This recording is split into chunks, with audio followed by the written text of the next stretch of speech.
ઝઘડિયા તાલુકાના રતનપુર ગામનું જર્જરિત સરકારી દવાખાનું ઉતારી લેવા ગ્રામજનોએ રજૂઆત કરી. ઝઘડિયા તાલુકાના રતનપુર ગ્રુપ ગ્રામ પંચાયતમાં રતનપુર, સરકારી વાઘપુરા, સરકારી હરિપુરા, ભીલવાડા તથા નવી વસાહત અવિધા જેટલા 5 ગામ સમાવિષ્ટ છે અને આ ગામોની આશરે 4000 જેટલી વસ્તી છે. રતનપુર ગામ ખાતે સરકારી દવાખાનાનું મકાન આવેલું છે જે છેલ્લા 10 વર્ષ કરતાં વધુ સમયથી તદ્દન જર્જરિત હાલતમાં છે અને બિનઉપયોગી છે. છેલ્લા 2 વર્ષ કરતાં વધુ સમયથી આ 4000 ગ્રામજનોને આરોગ્યને લગતી સમસ્યા બાબતે જવાબદાર રતનપુર પ્રાથમિક આરોગ્ય કેન્દ્રના કર્મચારીઓ રતનપુર ગ્રામ પંચાયતના એક રૂમમાં હાલમાં દવાખાનું ચલાવી રહ્યા છે.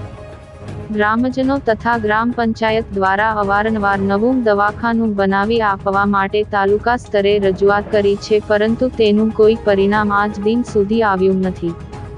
નવું દવાખાનું બનાવવાની વાત તો દૂર રહી, પરંતુ ગામમાં જે આ જર્જરિત દવાખાનું છે તેને ઉતારી લેવાની પણ આરોગ્ય વિભાગ દ્વારા તસ્દી લેવામાં આવી નથી.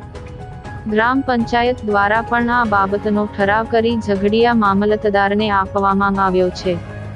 એ ઉપરાંત ગ્રામજનો દ્વારા ઝઘડિયા મામલતદાર, તાલુકા વિકાસ અધિકારી, પ્રાંત અધિકારી ઝઘડિયા તથા આરોગ્ય વિભાગ ઝઘડિયા તાલુકાને પણ લેખિતમાં રજૂઆત કરી છેલ્લા 10-12 વર્ષથી જર્જરિત થઈ ગયેલા સરકારી દવાખાનાને ઉતારી લેવા માટે અરજી કરી છે. ગ્રામજનોએ પોતાની અરજીમાં ભય વ્યક્ત કર્યો છે કે ચોમાસાની ઋતુ શરૂ થઈ રહી છે.